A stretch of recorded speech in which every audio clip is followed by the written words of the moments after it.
परीक्षा केंद्रों पर पूरी तरह कड़ाई के साथ कदाचार रहित और स्वच्छ परीक्षा कराने के लिए बिहार विद्यालय परीक्षा समिति द्वारा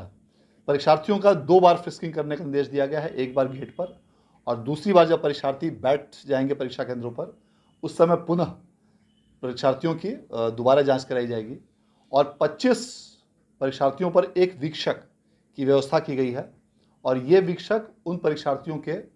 सफल और कदाचार रहित परीक्षा संचालन के लिए पूरी तरह से जिम्मेवार होंगे। सभी परीक्षा केंद्रों पर संबंधित जिलों के संबंधित पदाधिकारियों द्वारा धारा 144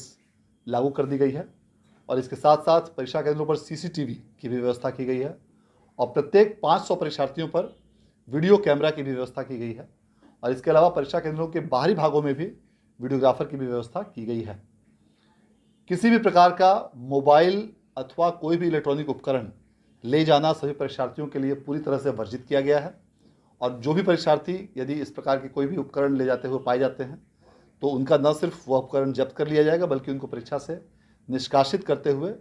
उनको परीक्षा से वंचित भी किया जाएगा और उनके विरुद्ध में प्राथमिकी भी दर्ज कराई जाएगी। परीक्षार्थियों के लिए यह ध्यान देना अत्यंत आवश्यक है कि परीक्षा केंद्रों पर प्रवेश की अनुमति परीक्षा प्रारंभ होने के 10 मिनट पूर्व तक ही मिलेगी, अर्थात जो परीक्षा फर्स्ट सिटिंग में 9:30 बजे प्रारंभ होगी उस परीक्षा केंद्र पर परीक्षार्थी को 9:20 तक हर हाल में पहुंचना अनिवार्य होगा और जो परीक्षा द्वितीय पाली की 1:45 से शुरू होगी उन परीक्षा केंद्रों पर परीक्षार्थी को 1:35 तक पहुंचना अनिवार्य होगा। इसके बाद इस समय सीमा के बाद जो भी परीक्षार्थी यदि परीक्षा केंद्र पर पहुंचेंगे तो उन्हें परीक्षा में बैठने की अनुमति नहीं दी जाएगी।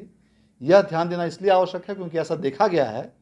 कि कुछ विद्यार्थी जो इसका अनुपालन नहीं कर पाते हैं, जो इस समय सीमा के बाद पहुंचते हैं, उनकी परीक्षा छूट जाती है और फिर उनका पूरा वर्ष या तो व्यर्थ हो जाता है या उनको वैकल्पिक माध्यमों से अन्य परीक्षा में कंपार्टमेंटल या विशेष परीक्षा या अन्य जो भी वैकल्पिक उनके लिए माध्यम उपलब्ध हों उसमें बैठने की बाध्यता होती है। इसलिए यह अत्यंत आवश्यक है कि सभी परीक्षार्थियों से मैं अपील भी करना चाहूँगा कि आप निर्धारित समय से काफ़ी पूर्व परीक्षा केंद्रों पर पहुँचें और यह जो समय सीमा 10 मिनट की दी गई है यह अधिकतम सीमा है, इससे भी आप काफ़ी पहले पहुँचें ताकि आपको परीक्षा केंद्रों पर प्रवेश में किसी भी प्रकार की दिक्कत ना हो और ट्रैफिक जाम या इत्यादि अन्य किसी भी प्रकार की यदि जिले में कोई समस्या होती है उसके कारण आपको परीक्षा में किसी प्रकार की कठिनाई नहीं हो। इसके साथ साथ परीक्षार्थियों को 15 मिनट का अतिरिक्त समय भी दिया जाता है उसको प्रश्न पत्र को पढ़ने के लिए और सभी इंस्ट्रक्शंस को समझने के लिए। सभी परीक्षार्थियों को मैं इस अवसर पर बिहार विद्यालय परीक्षा समिति की ओर से हार्दिक शुभकामनाएं देना। दोस्तों वायरल क्वेश्चंस पेपर के लिए और वीवीआई क्वेश्चंस पेपर के लिए दोस्तों आप गूगल पे सर्च कीजिए starkstudy.com या फिर लिंक आपको वीडियो के डिस्क्रिप्शन में देखने को मिल जाएंगे। इसी तरीके से आपको लिखने हैं दोस्तों यहाँ पे मैट्रिक और इंटरमीडिएट दोनों छात्रों के लिए सभी सब्जेक्ट का दोस्तों यहाँ पे model question paper, viral objective type question और सब्जेक्टिव मॉडल सेट और प्रीवियस ईयर क्वेश्चन हर तरह के आप लोग को यहाँ पे मिलेंगे दोस्तों। तो वीडियो के डिस्क्रिप्शन में लिंक है या फिर गूगल पे आप लोग सर्च कीजिए यहाँ पे